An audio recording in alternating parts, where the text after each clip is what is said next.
তাদের কোনো পাল্টা কোনো পরিকল্পনা আছে কিনা সেটা কিন্তু তারা বলছে না, কারণ আসলে তারা একেবারেই অযোগ্য, দেশ পরিচালনার জীবনেও তারা করে নাই এবং এখন বর্তমানে তারা এসেছে, তারা মনে করছে যে তারা নাকি রাষ্ট্র পরিচালনায় যেতে পারে।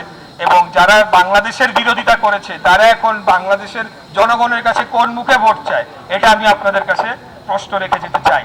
আর আমি আপনাদের কাছে এটাও বলে যেতে চাই যে একটা দেশের আইন শৃঙ্খলা নিয়ন্ত্রণ করে সেই দেশের সরকার, বর্তমানে চাঁদাবাজি হোক বা যে কোনো ধরনের অন্যায়মূলক কাজ কর্মকাণ্ড হোক, সেটা বর্তমান সরকারের দায়িত্ব ছিল সেগুলাকে নিরসন করা, সেগুলাকে সমাধান করা।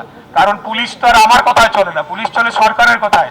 আর আমরা এটাও দেখেছি যে 5ই আগস্টের পর সরকারি দল হিসেবে যদি কোনো দলকে ধরতে হয়, তাহলে এটা আমাদের যে মূল প্রতিপক্ষ দল, আজকে যারা একটা লেবাস নিয়ে এসে জনগণের সামনে তারা সাধু ভালো মানুষ সাজার চেষ্টা করছে, তাদের হলো গিয়া এই চাঁদাবাজির সাথে যুক্ত যদি থাকে, তাদেরকে আগে সবার আগে দায়বদ্ধ করতে হবে, তাদেরকে আগে প্রশ্ন করতে হবে।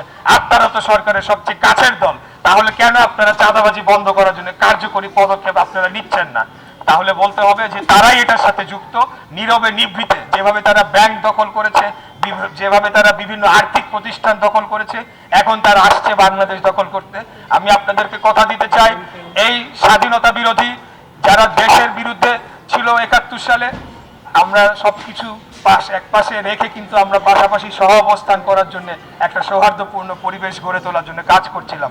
কিন্তু তারা আমাদের প্রতি অসম্মানজনক কথা বলছে, আমাদের প্রতি কুরুচিপূর্ণ মন্তব্য করছে। সেটার জবাব আগামী 12ই ফেব্রুয়ারি আমি বিশ্বাস করি বিপুল ভোটে ধানের শীষকে জয়লাভ করিয়ে তাদেরকে উপযুক্ত জবাব দেওয়া হবে ইনশাআল্লাহ।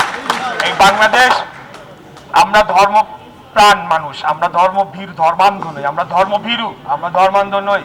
আর যারা এখন ধর্মকে রাজনীতির সাথে মিলিয়ে ফায়দা লোটার চেষ্টা করছে, যারা জান্নাতের টিকিট বিক্রি করছে, তাদের পরিণতি কি হবে সেটা মহান আল্লাহ তাআলাই সেটা তাদের বিচার করে নেবে। সেটা নিয়ে আর আমি মন্তব্য করব না। আমি এই বিষয়েও এক্সপার্ট না, যারা এক্সপার্ট ওনারা বলেছেন ইতিপূর্বে আমরা শুনেছি।